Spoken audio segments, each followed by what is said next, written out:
Hey cycling community, this is Steve Grusis, the Cycling Greek, with the Cycling Greek Magic Whiteboard. This is episode 2 of post AFIB. So in episode 1, you saw me doing that big climb, and that was 1 week after I got cardioverted. Part of the reason I did that ride was to provide my cardio doctor, who I was going to see later on that morning, with extra data. Since the cardioversion, I had done 2 90-minute flat rides. I wanted to see how my heart rate would react with climbing, to see if it confirmed what I saw with the flat rides. And it pretty much did. The doctor checked me out and everything was fine. So he's starting to dial back on the meds. Get my magic red marker.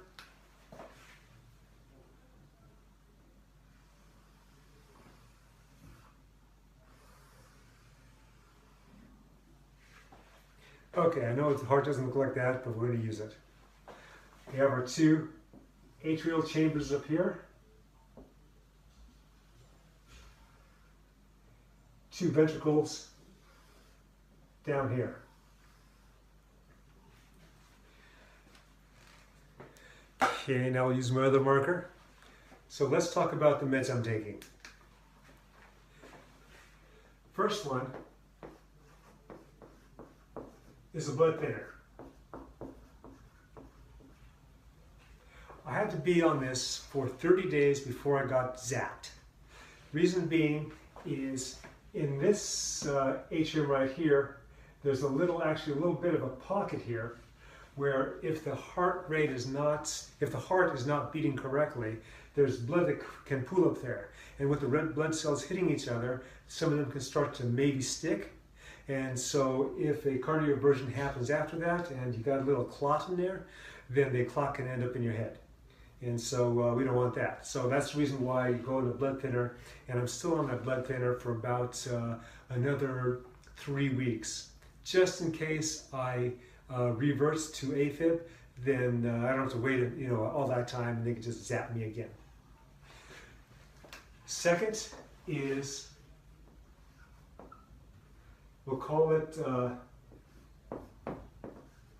heart rate governor. Okay, basically it slows down the heart rate and doesn't let it go above a certain point.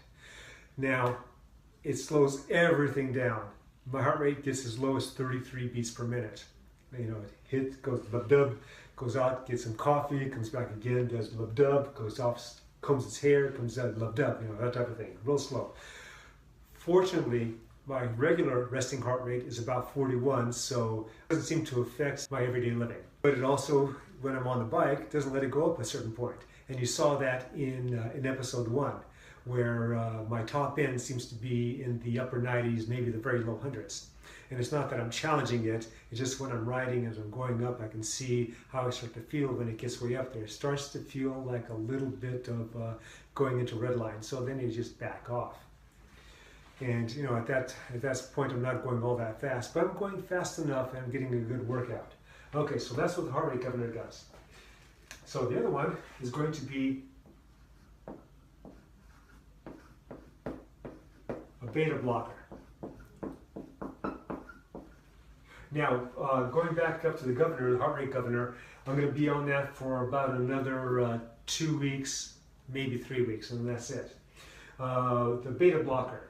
Now, the beta blocker does a number of things, but for me, it is regulating the electrical system that goes into the heart. So while the heart rate governor regulates the electrical system of the upper half and the lower half of the heart, the beta blocker regulates what's coming into the heart via the nervous system.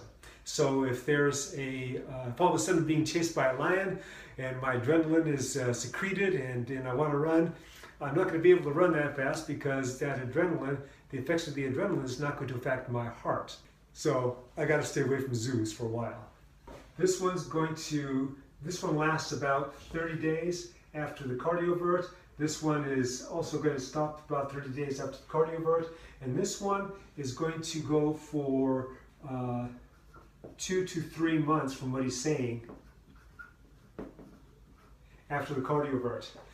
I would imagine I'm going to have a lot more leeway to play with in terms of heart rate once this is done.